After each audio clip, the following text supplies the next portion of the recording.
concerning what we call diet or nutritional factors that are necessary for understanding body electronics, I'm just going to bottom line this with you to introduce you to the concept. We need to have food that is not cooked, because if we cook our food, we destroy the enzyme value in it.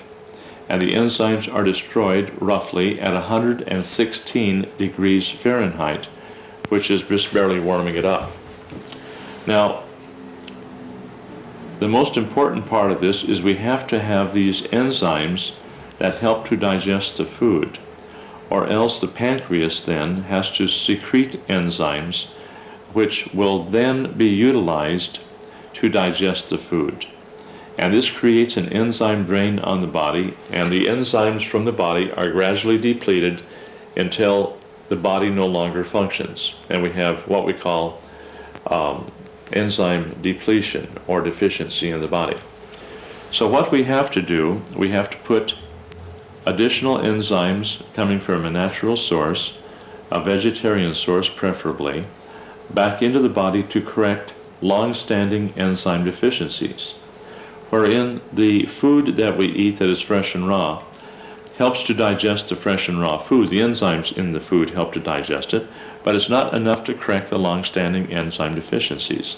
So the enzymes are the first most important part that we can deal with. In my little book on Patient's Guide to Body Electronics, there's 12 points on enzymes here that you may want to work with. And this material here, that as you study that material, you'll understand that enzymes are the most important thing we take first, because we can't assimilate minerals, we can't assimilate vitamins without the enzymes. And the enzymes are the key for the maintenance of body health and to regain our youthful appearance that we need to deal with when we're talking about bodily regeneration. The second thing we need is a source of minerals, a broad range of colloidal minerals. Now the colloidal minerals is less than half a micron in size, like very small rock dust, for example, or minerals that have been decanted out of rock dust, where we're getting pure colloidal material that is suspended in solution. Now if you understand your chemistry concept, the Brownian movement is where you have the tiny particles are suspended in water by the actual molecular motion. And that is a colloidal suspension, and that is what we need, because the body can absorb the colloidal minerals, which then combine with your enzymes, forming an alkaline detoxifying agent, which help to remove from the body all of the cellular waste and toxic metabolic byproducts. And here's where you see the different pigment spots in the eyes start slowly disappearing, because as the pigment spots in the eye show that the toxic conditions in the body settling out in the tissue of greatest weakness, and then shows up correspondingly in the iris of the eye as a pigment spot. So as the toxins are removed from the body, then the pigment spots in the iris of the eye disappear. Now, a lot of your traditional iridologists say this cannot be so. All I can tell you is that we've been doing this for many years, and it is so. Now, minerals then is one of the most important things we have to have, and if we're depleted in just one mineral, then this can disrupt the entire chain of life within our own body and be a, shall we say, a precursor for disease symptomology. So minerals are a must, and we have to keep the mineral supply very high in our body, and if we are growing our vegetables on mineral deficient soil, then the vegetables will be mineral deficient, and our bodies in turn will be mineral deficient. Therefore, we have to look at remineralizing the soil through a very generous application of rock dust, which over the period of time will give you just beautiful vegetables, which will be rust resistant, insect resistant, and give you a sweetness, because the sweetness of a vegetable, for example, will be correlated to the amount of minerals in that vegetable. The higher the mineral content, the higher the sugar content. This has been proven over and over again by people who are into agriculture extensively. So we have to have minerals in our food, so that we have minerals in our bodies so that our health is maintained. Basically, we have to have oxygen in our system, and I would recommend to you a videotape by Ed McCabe, or one of his books by Ed McCabe on oxygen therapies. And this information that you could get will give you a tremendous amount of oxygen that will take me a couple of hours to explain here. But we have to have oxygen because the depletion of the oxygen in the Earth's atmosphere has become a very definite reality.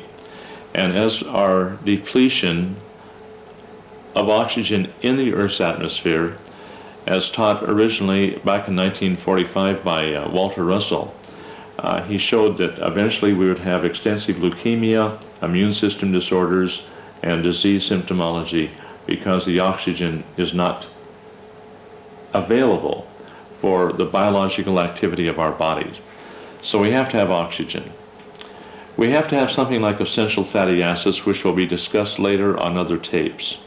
We need that essential fatty acids that the entire body might function normally. I'm not going to go into that in detail here. I'm just pointing the way for further reference on your part.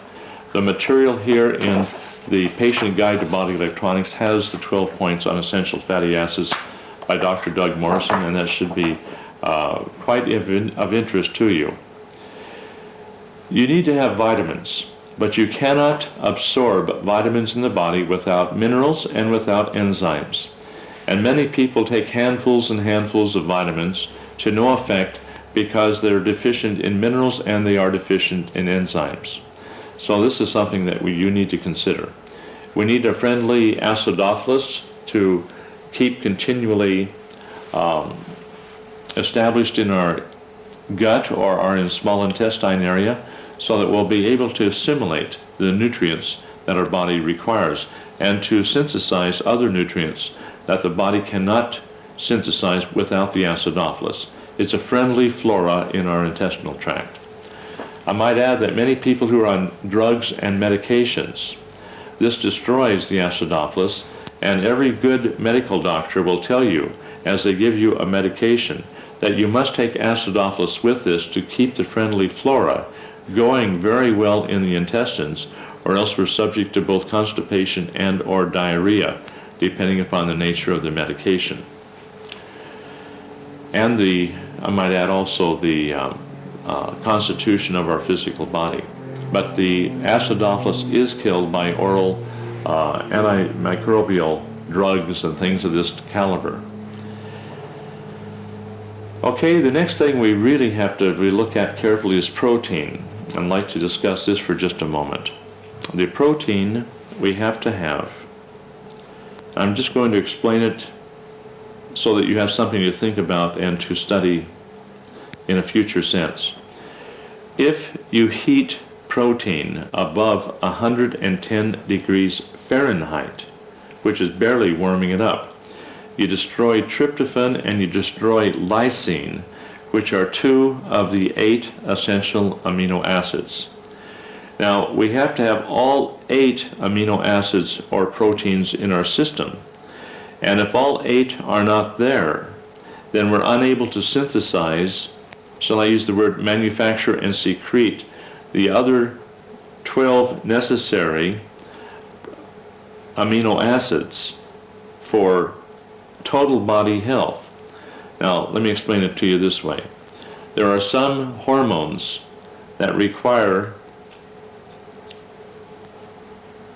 all 20 amino acids for the secretion and the manufacturing of these hormones.